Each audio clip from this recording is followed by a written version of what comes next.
বন্ধুরা, আজকে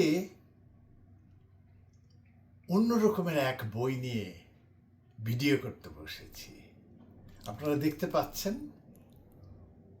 বিশাল আকার বই। এই বইয়ের লেখকের নাম সমীর সেনগুপ্ত। বইয়ের নাম রবীন্দ্রসূত্রে বিদেশিরা। যারা রবীন্দ্রনাথ নিয়ে কাজ করেন, গভীরে যে কাজ করেন, আমি জানি যে তাদের সবারই এই বই জানা আছে। কিন্তু তারপরেও যেমনটি ঘটে, অন্তত আমার ক্ষেত্রে ঘটে, একটি ভালো বই মানুষকে জানাতে ইচ্ছে করে সেই বই নিয়ে। সেই ভাবনা থেকেই এই বই নিয়ে ভিডিও করা। এই বই প্রকাশিত হয়েছিল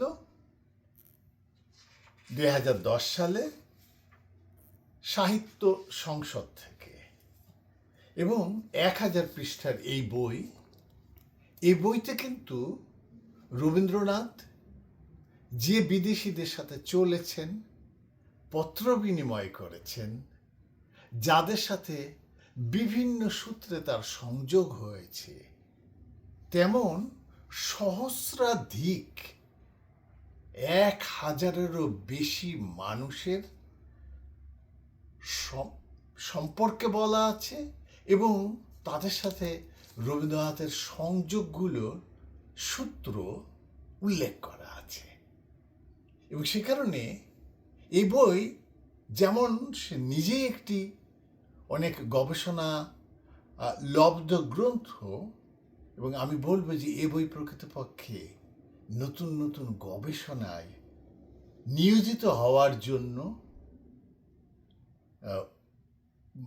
আমি কি বলবো, মানে নিয়োজিত হতে সাহায্য করতে পারে এমন একটি বই। যে রবীন্দ্রপ্রেমী এই বই নাড়াচাড়া করবেন, কিছুক্ষণ পরেই আমরা দেখতে পাবো যে তিনি এই বইয়ের সূত্র ধরে নতুন নতুন জায়গায় চলছেন। অনেক মর্যাদাবান এই বই। আমি যখন ঢাকা থেকে 2013 সালে আসি, তার আগেই এই বই কেনা হয়েছিল। পরে এক সময় এই বই আমি ঢাকা থেকে টরন্টোতে আনিয়ে নিয়েছি, এবং এই বই আমার ঘরে ঢুকে গেছে। সুতরাং আমার আনন্দের আর শেষ নাই। সমীরদার সাথে আমার একবার দেখা হয়েছিল, বোধ করি 2006-07 সালের দিকে। তিনি ঢাকায় বাংলা একাডেমিতে রবীন্দ্রনাথ বিষয়ক কোনো একটি সেমিনারে বক্তব্য রাখতে এসেছিলেন। কিন্তু আমি টরন্টোতে আসার পরে কোনো এক সময় তার প্রয়াণ ঘটে, এবং তার স্মৃতির প্রতি আমি গভীর শ্রদ্ধা জানাই।